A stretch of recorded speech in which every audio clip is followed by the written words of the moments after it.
Hello friends, ഞാൻ Vishnu. ട്രിവിയൻ food മാസ്റ്റേഴ്സിന്റെ പുതിയ വീഡിയോയിലേക്ക് ഏവർക്കും സ്വാഗതം. നമ്മൾ തയ്യാറാക്കാൻ പോകുന്നത് ട്രിവാൻഡ്രം സ്റ്റൈൽ കൊത്തു പൊറോട്ടയാണ്. അപ്പോൾ ശരി, നമുക്ക് നേരെ വീഡിയോയിലേക്ക് പോകാം. നമുക്ക് ആദ്യം തന്നെ 3 ടേബിൾ സ്പൂൺ വെളിച്ചെണ്ണ ചേർക്കാം.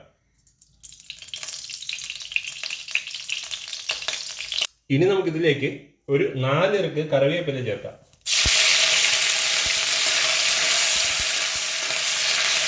ഏകദേശം ഒരു മീഡിയം ഫ്ലെയിമിലാണ് തീ അഡ്ജസ്റ്റ് ചെയ്ത് വെക്കേണ്ടത്. ഇനി ഒരു 4 പച്ചമുളക് നെടുകെ മുറിച്ചത് 2ആയിട്ട് കീറിയതാണ്, അത് കൂടി ചേർത്ത് ഒന്ന് ചെറുതായിട്ട് ചൂടാക്കാം. ഇനി ഇതിലേക്ക് മീഡിയം സൈസ് 4 സവോള, ഇതാണല്ലേ ഏകദേശം ഈ ഒരു സൈസിൽ മുറിച്ചെടുത്തത് ചേർക്കാം.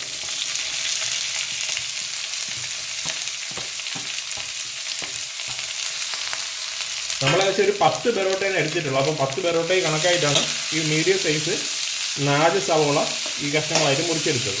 ഇനി ചെറുതായിട്ടൊന്ന് ഒരു ബ്രൗൺ കളർ ആവുന്നത് വരെ നമുക്കിതൊന്ന് വറുത്തെടുക്കാം.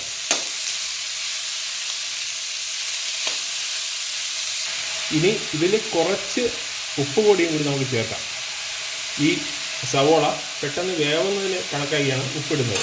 അതുപോലെ തന്നെ നമ്മൾ ഉപ്പ് ഒരുപാട് ഇടേണ്ട കാര്യമില്ല. എന്താണെന്ന് വെച്ചാൽ ബറോട്ടയിലും നമ്മൾ എടുക്കുന്ന ഗ്രേവിയിലും ഒക്കെ ആൾറെഡി ഉപ്പുള്ളതാണ്. അപ്പോൾ ഈ സവോള ഒന്ന് വേവാൻ കണക്കിന് കുറച്ച് ഉപ്പ് ചേർത്താൽ മതി.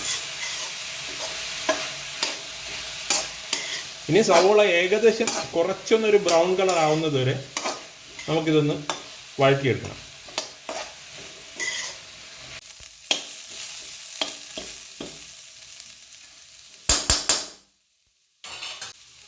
അപ്പോൾ ഇനി നമുക്കിതിലേക്ക് 5 ടൊമാറ്റോയും കൂടി ചേർക്കാം. 5 ടൊമാറ്റോ ഇതാണല്ലേ ഈ ഒരളവിൽ മുറിച്ചെടുത്തത്. ഒന്ന് ജസ്റ്റ് ഒന്ന് കഴുകിയെടുത്ത് നമുക്ക് ഇനി ഇതിലേക്ക് ചേർക്കാം. ഇതും നന്നായിട്ട് നമുക്കൊന്ന് വഴറ്റിയെടുക്കാം. ഇത് ടൊമാറ്റോ ഒരുപാടങ്ങ് വെന്ത് കുഴയണ്ട, എന്നാലും നമുക്കൊന്ന് ചെറുതായിട്ടൊന്ന് വഴറ്റിയെടുക്കാം.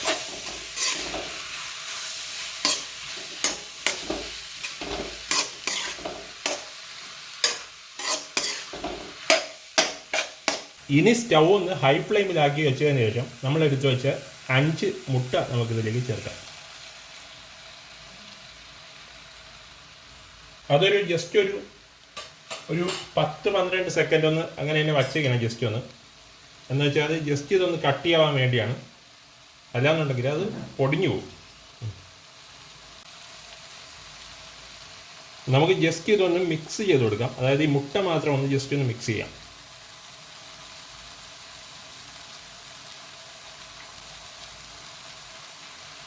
ഇനി നമ്മളിത് ഉടനെ തന്നെ ഇളക്കി മറിക്കാൻ പാടില്ല. ഒരു 10-12 സെക്കൻഡ് ഒന്ന് ജസ്റ്റ് ഒന്ന് വച്ചിരുന്നിട്ട് ഇളക്കി മറിക്കണം.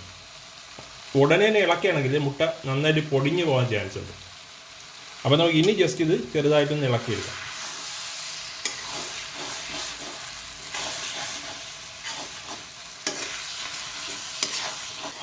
അത് ജസ്റ്റ് ഇനി നമുക്ക് വീണ്ടും സ്റ്റൗ മീഡിയം ഫ്ലെയിമിലേക്ക് തന്നെ തീ അഡ്ജസ്റ്റ് ചെയ്ത് വെക്കണം. ഇല്ലാന്നുണ്ടെങ്കിൽ മുട്ട ഓവറായിട്ട് കരിഞ്ഞു പോകാനായിട്ടുള്ള ചാൻസ് ഉണ്ട്.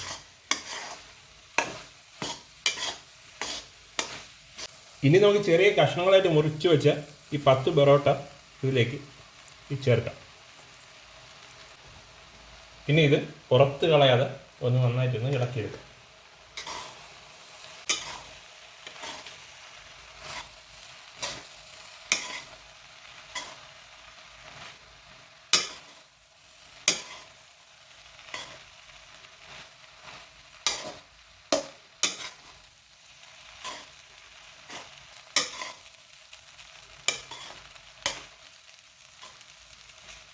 ഇനി ജസ്റ്റ് ഇതുപോലെ തോർത്തോ മറ്റോ വെച്ച് ഒന്ന് പിടിച്ചിട്ട് ഇത് അടിയിൽ പിടിക്കാത്ത രീതിയിൽ ഒന്ന് നന്നായിട്ടൊന്ന് ഇളക്കിയെടുക്കണം. അതുപോലെ തന്നെ സ്റ്റൗ മീഡിയം ഫ്ലെയിമിലാണ് തീ അഡ്ജസ്റ്റ് ചെയ്ത് വയ്ക്കേണ്ടത്.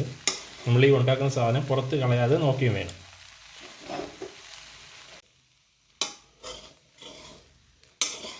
ഇനി നമുക്ക് ജസ്റ്റ് സ്റ്റൗ ഏകദേശം ഒരു ലോ ഫ്ലെയിമിന് അടുപ്പിച്ചാണ് വയ്ക്കേണ്ടത്.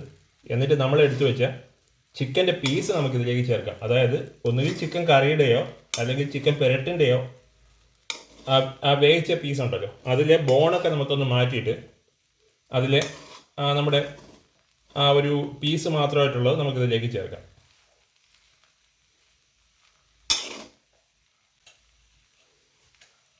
എന്താ ഇതുപോലെ ചെറിയ ചെറിയ കഷ്ണമായിട്ടൊന്ന് അതിനെ തന്നെ ജസ്റ്റ് ഒന്ന് മുറിച്ചെടുത്തത് നമുക്ക് ഇനി ഇതിലേക്കൊന്ന് ചേർത്ത് നമുക്കിതൊന്ന് മിക്സ് ചെയ്തെടുക്കാം. നമ്മളിത് ട്രിവാൻഡ്രം സ്റ്റൈലിൽ ഉള്ള കൊത്തു പൊറോട്ടയാണ് നമ്മൾ ചെയ്യുന്നത്.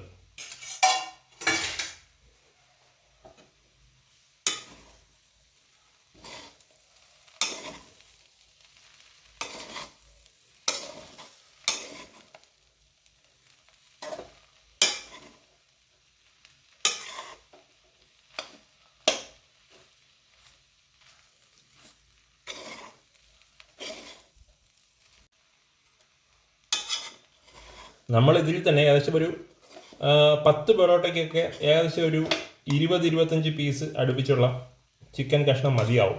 ഓവറായിട്ട് ഒരുപാട് ചേർക്കേണ്ട കാര്യമില്ല. ഇനി നമുക്കിതിലേക്ക് കുറച്ച് ചിക്കൻ്റെ ഗ്രേവി ചേർക്കാം. നമ്മുടെ എരിവിനും ടേസ്റ്റിനും അനുസരിച്ച് കണക്കാക്കി ചേർത്താൽ മതി.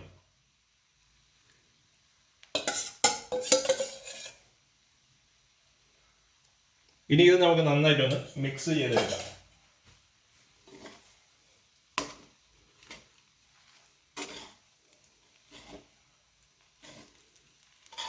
ഇതും കൂടി ചേർത്ത് ചെറുതായിട്ട് ചൂടാക്കി എടുക്കുമ്പോഴത്തേക്കും നമ്മുടെ സംഭവം റെഡിയായി കഴിയും.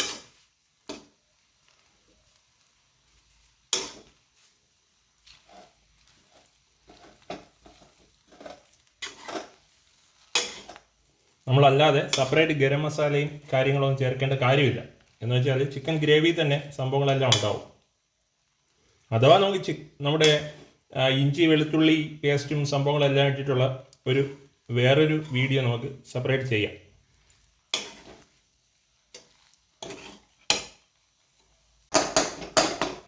നമ്മളത് ഇളക്കി ചേർക്കുമ്പോൾ ഇതുപോലെ ഒന്ന് ഇടിച്ച് ചേർത്താൽ, അതായത് ഇടിച്ചൊന്ന് ഇളക്കിയാൽ ഇത് കുറച്ചും കൂടി നല്ല സോഫ്റ്റ് ആവും.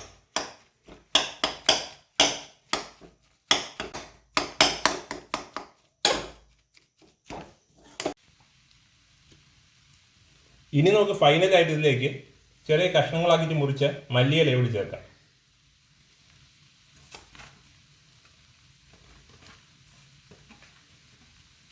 ഇതുകൂടി ചേർത്തിട്ട് നന്നായിട്ട് ഇളക്കി എടുക്കുമ്പോഴത്തേക്കും സംഭവം റെഡിയായി കഴിയും.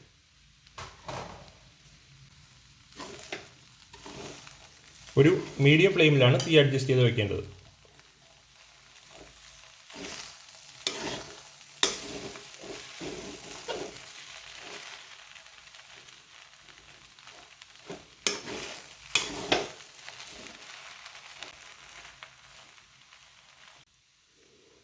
അപ്പോൾ നമ്മുടെ കൊത്തു പൊറോട്ട റെഡി ആയിട്ടുണ്ട്.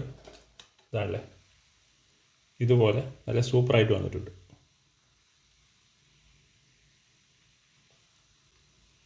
ഇതാണല്ലേ, ഇതുപോലെ നല്ല സൂപ്പറായിട്ട് വന്നിട്ടുണ്ട്.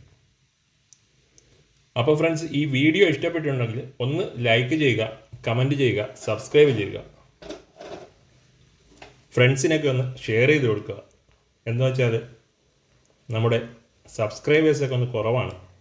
അതുമല്ല, നമ്മുടെ വീഡിയോ കുറച്ച് കാലമായിട്ട് ഓഫായിട്ട് കിടക്കുകയായിരുന്നു. നമ്മൾ വീഡിയോസ് ഇടാറില്ലായിരുന്നു. വേറെ കുറച്ച് കാരണങ്ങളുണ്ട്. ഇപ്പോൾ നമ്മുടെ വീഡിയോ വീണ്ടും തുടങ്ങിയിട്ടുണ്ട്. അപ്പോൾ എല്ലാവരും ഒന്ന് സബ്സ്ക്രൈബ് ചെയ്യുക. അപ്പോൾ ശരി, നമുക്ക് മറ്റൊരു വീഡിയോ ആയിട്ട് വീണ്ടും കാണാം.